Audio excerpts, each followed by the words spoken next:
Yes guys, welcome back to another video on the channel today. Today we're back with sort of an update video on Wrexham AFC. We're going to be talking about injury updates, big news regarding the Kop, and we're going to be talking about a preview for our game tomorrow in League 2 against Colchester United. Before we get going in today's video, if there's anyone new watching this that is looking for Wrexham AFC content here on YouTube, this is the place to be. You've smashed the support so far on the 21 videos, 21 days, so if you can continue that, that'd be absolutely incredible. We're that close to hitting 20,000 subscribers, so get down there, click the red subscribe button. Like I said, it'll help me out, and of course I'll be bringing Wrexham AFC content to your screens regularly across the board of this season. Starting off with an injury update now. Parky issued what could be seen as sort of a positive and a negative injury update regarding both goalkeepers Rob Lainton and Arthur Okonkwo. We're going to be starting off with Rob Lainton now.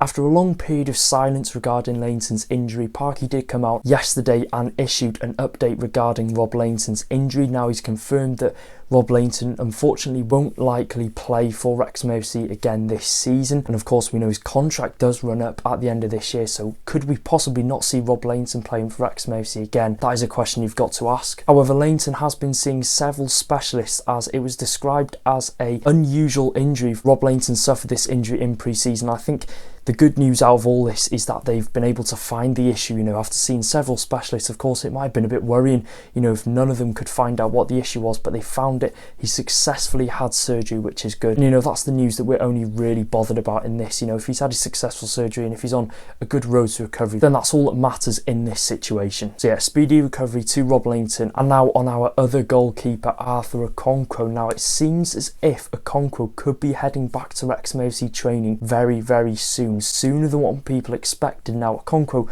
obviously suffered his injury away at Harrogate Town a couple of weeks ago in that 2-2 draw, came off at half time, and I think a lot of Wrexham AFC fans were sort of fearing for the worst. I think that's been the case with a couple of injuries this year. We feared that it might be a shorter injury, when in essence it's come out like Jordan Tunnicliffe against Sheffield United, missed a long period of time, and some of our players have been out for longer periods than expected. I don't think it was anything odd to fear for the worst for Arthur Okonkwo, but it seems as if his injury isn't as bad as people feared, and of course he's been under the care of Arsenal Football Club, which they've probably got the best medic team in the world, one of the best. Phil Parkinson said it's just a matter of time waiting to get the green light to allow Arthur Okonkwo back in training. So if we're putting a set date on when we can expect to see Okonkwo returning to Wrexham, I think we could be looking at possibly next week, or if not the week after at max. It's not been that long since his injury. I think it was the 28th of November, so it's a good turnaround. It's nothing too serious, which is all that matters in this situation. And of course, Phil Parkinson, like I said he was just waiting to get the green light from Arsenal to allow Okonkwo back in training,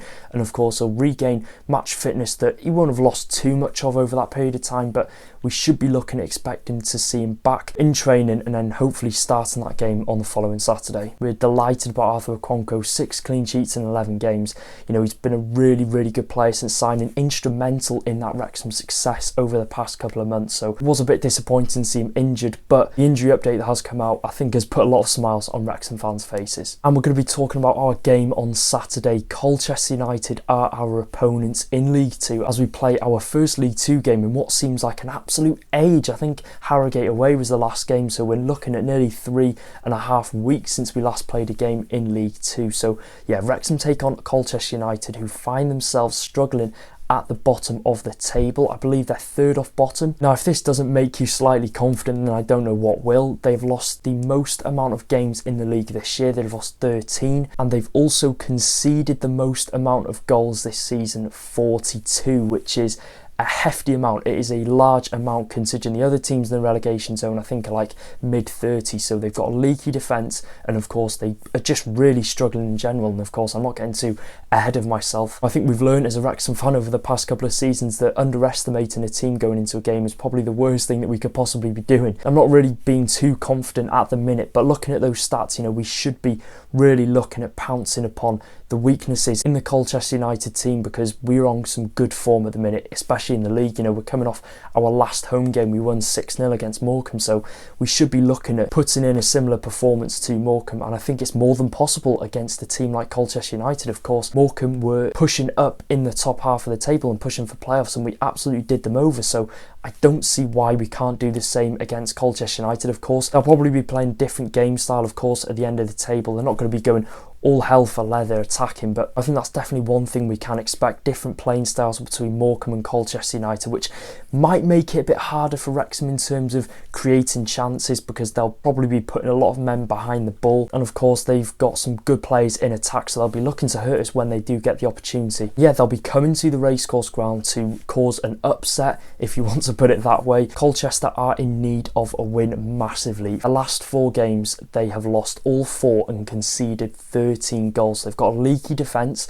and of course we've seen it, they're struggling. They got battered by West Ham under-21s 4-0, and Barrow at home they lost 4-1, so they're shipping goals away left, right and centre. So we should be taking advantage of that, considering how good we are in front of goal and how well we've been playing so far in the last couple of weeks. We should be looking at exploiting Colchester United's weaknesses. Of course, looking at what their manager Matty Etherington did say, he said it's a case of out of possession defensive stuff. They need to get that right if they want to get a result. So I think that's sort of a way of saying that they're not great when it comes to defensive play against possibly bigger teams, as we've seen against Barrow, who, you know, are high flying at the top of the table. They conceded 4 against them, but he's confident in their wing play and their attacking play. But these words sort of do just tell us that they're not great defensively, and I think the stats don't really lie at that, and we should be licking our lips at those words considering how many goals we've scored in the past few weeks. I don't see any other reason why we can't be possibly scoring 3 or 4. I'm going to be confident in every game going forward that we're playing at home in the Racecourse ground, because we have turned it into a fortress ever since the takeover. You know, 1 home loss this season, no home losses last year. I think that's like 1 loss in 1.5 seasons, so I have every right to be confident going into this game, and I'm more than confident. As for Wrexham, I think we can sort of expect to see Mark Howard in goal. Of course, I just issued that Arthur Okonkwo injury update.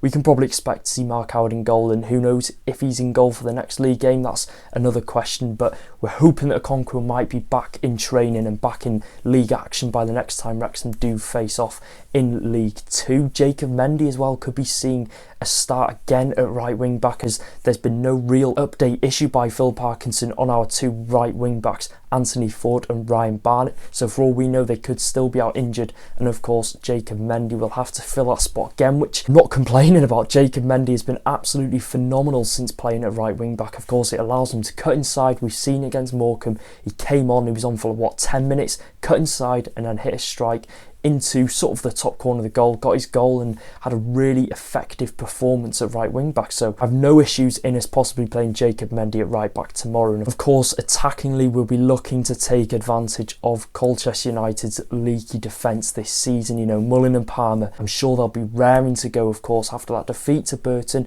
You know, we'll be looking at putting things right at the Racecourse ground, and of course, we're coming off that 3-0 win against Yeovil, that 2-2 draw against Harrogate. So again, in the league, we'll be looking to bounce back as well, and it's a real big chance to, you know, close the gap on Stockport County, who haven't won in their last 6 games. So, you know, a win there and a loss of Stockport could see us 3 points off top. So in reality, this could sort of be seen as a big game, as well as the top of the table. We've also got to look at 2nd to 6th. 1 point separates Wrexham AFC and 6th place Notts County. So a loss for us and a win for all the teams below us could see us possibly drop down to 5th or maybe even 6th. So, you know, we're going to have to be winning as many games as possible coming into the new year. And of course, a win here could be vital, because we've seen it. We're going into this Christmas period. We've got something like 4 games in over a week. So a win here could, you know, give us some real confidence and give us a boost going into those games, because it is going to be an absolutely massive task to go into all 4 games and get maximum points. So,